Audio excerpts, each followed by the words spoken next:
जय हिंद दोस्तों, स्वागत है आपका अपने YouTube चैनल ओनली डिक्टेशन में। डिक्टेशन की PDF आप डिस्क्रिप्शन से डाउनलोड कर सकते हैं। तो चलिए शुरू करते हैं।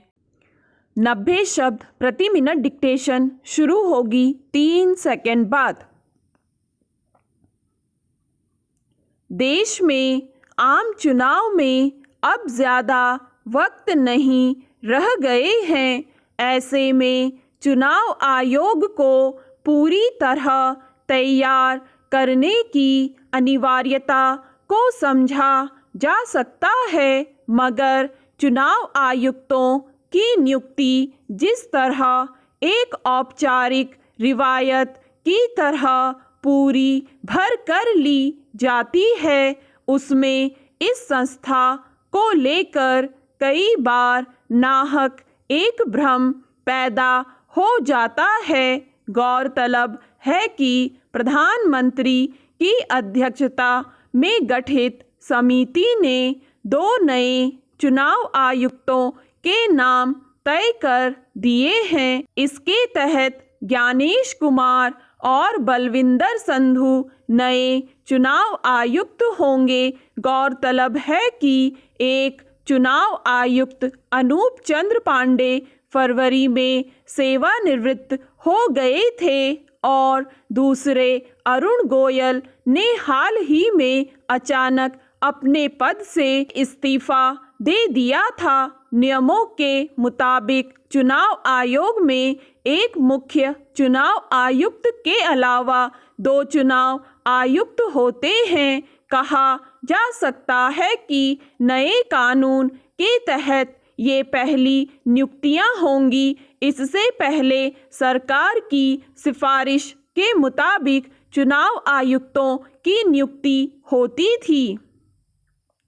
लोकतांत्रिक प्रक्रिया को सुचारू रूप से संचालित करने के लिहाज से चुनाव आयुक्तों की नियुक्ति एक ज़रूरी कदम है, मगर इस क्रम में पिछले कुछ समय से जिस तरह के विवाद उठते रहे हैं, उससे देश की इस सबसे भरोसेमंद मानी जाने वाली संस्था की कार्यप्रणाली को लेकर कुछ आशंकाएं उभरी हैं। इस बार भी 2 चुनाव आयुक्तों की नियुक्ति को लेकर विपक्ष के नेता अधीर रंजन चौधरी ने सवाल उठाए और आरोप लगाया कि सिर्फ एक रात पहले उन्हें 212 नामों की सूची दी गई। फिर इससे संबंधित बैठक शुरू होने के महज 10 मिनट पहले सरकार की ओर से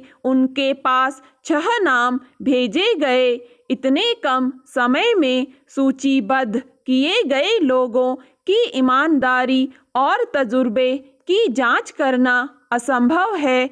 उन्होंने इस प्रक्रिया का विरोध करते हुए समिति में प्रधान न्यायाधीश को भी रखने की बात कही। अगर विपक्ष के नेता का आरोप सही है तो इसका मतलब यह है कि सरकार की ओर से शायद चुने गए नामों को लेकर आखिरी समय तक भ्रम की स्थिति बनाए रखने की कोशिश हुई।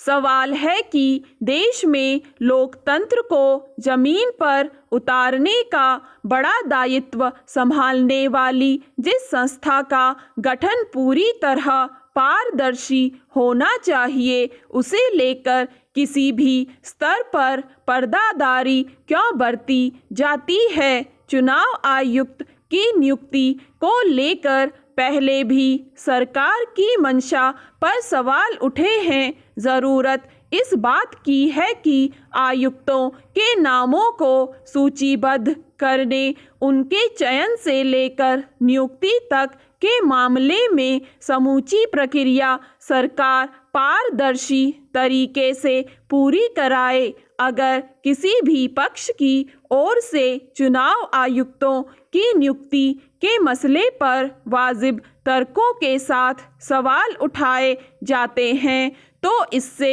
आयोग की विश्वसनीयता कमज़ोर होगी। यह भी सुनिश्चित करने की ज़रूरत है कि आम जनता और मतदाताओं के बीच आयोग के सदस्यों के कामकाज को लेकर कोई भ्रम न पैदा हो। यह ध्यान रखने की ज़रूरत है कि चुनाव आयोग की विश्वसनीयता और उसकी कार्यपद्धति पर बहुत कुछ निर्भर करता है, जिससे देश में लोकतांत्रिक प्रक्रिया का जीवन कायम रह सके।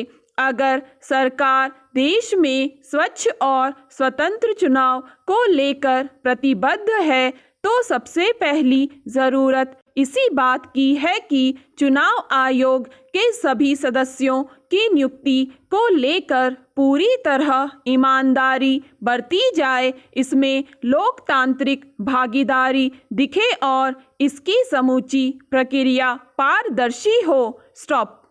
100 शब्द प्रति मिनट डिक्टेशन शुरू होगी 3 सेकंड बाद। देश में आम चुनाव में अब ज़्यादा वक्त नहीं रह गए हैं। ऐसे में चुनाव आयोग को पूरी तरह तैयार करने की अनिवार्यता को समझा जा सकता है, मगर चुनाव आयुक्तों की नियुक्ति जिस तरह एक औपचारिक रिवायत की तरह पूरी भर कर ली जाती है, उसमें इस संस्था को लेकर कई बार नाहक एक भ्रम पैदा हो जाता है। गौरतलब है कि प्रधानमंत्री की अध्यक्षता में गठित समिति ने 2 नए चुनाव आयुक्तों के नाम तय कर दिए हैं। इसके तहत ज्ञानेश कुमार और बलविंदर संधू नए चुनाव आयुक्त होंगे। गौरतलब है कि एक चुनाव आयुक्त अनूप चंद्र पांडे फरवरी में सेवानिवृत्त हो गए थे और दूसरे अरुण गोयल ने हाल ही में अचानक अपने पद से इस्तीफा दे दिया था। नियमों के मुताबिक चुनाव आयोग में एक मुख्य चुनाव आयुक्त के अलावा 2 चुनाव आयुक्त होते हैं। कहा जा सकता है कि नए कानून के तहत ये पहली नियुक्तियां होंगी। इससे पहले सरकार की सिफारिश के मुताबिक चुनाव आयुक्तों की नियुक्ति होती थी। लोकतांत्रिक प्रक्रिया को सुचारू रूप से संचालित करने के लिहाज से चुनाव आयुक्तों की नियुक्ति एक ज़रूरी कदम है, मगर इस क्रम में पिछले कुछ समय से जिस तरह के विवाद उठते रहे हैं, उससे देश की इस सबसे भरोसेमंद माने जाने वाली संस्था की कार्यप्रणाली को लेकर कुछ आशंकाएं उभरी हैं। इस बार भी 2 चुनाव आयुक्तों की नियुक्ति को लेकर विपक्ष के नेता अधीर रंजन चौधरी ने सवाल उठाए और आरोप लगाया कि सिर्फ एक रात पहले उन्हें 212 नामों की सूची दी गई, फिर इससे संबंधित बैठक शुरू होने के महज 10 मिनट पहले सरकार की ओर से उनके पास 6 नाम भेजे गए। इतने कम समय में सूचीबद्ध किए गए लोगों की ईमानदारी और तजुर्बे की जांच करना असंभव है। उन्होंने इस प्रक्रिया का विरोध करते हुए समिति में प्रधान न्यायाधीश को भी रखने की बात कही। अगर विपक्ष के नेता का आरोप सही है तो इसका मतलब यह है कि सरकार की ओर से शायद चुने गए नामों को लेकर आखिरी समय तक भ्रम की स्थिति बनाए रखने की कोशिश हुई। सवाल है कि देश में लोकतंत्र को जमीन पर उतारने का बड़ा दायित्व संभालने वाली जिस संस्था का गठन पूरी तरह पारदर्शी होना चाहिए, उसे लेकर किसी भी स्तर पर पर्दादारी क्यों बरती जाती है। चुनाव आयुक्त की नियुक्ति को लेकर पहले भी सरकार की मंशा पर सवाल उठे हैं। ज़रूरत इस बात की है कि आयुक्तों के नामों को सूचीबद्ध करने, उनके चयन से लेकर नियुक्ति तक के मामले में समूची प्रक्रिया सरकार पारदर्शी तरीके से पूरी कराए। अगर किसी भी पक्ष की ओर से चुनाव आयुक्तों की नियुक्ति के मसले पर वाजिब तर्कों के साथ सवाल उठाए जाते हैं तो इससे आयोग की विश्वसनीयता कमज़ोर होगी। यह भी सुनिश्चित करने की ज़रूरत है कि आम जनता और मतदाताओं के बीच आयोग के सदस्यों के कामकाज को लेकर कोई भ्रम न पैदा हो। यह ध्यान रखने की ज़रूरत है कि चुनाव आयोग की विश्वसनीयता और उसकी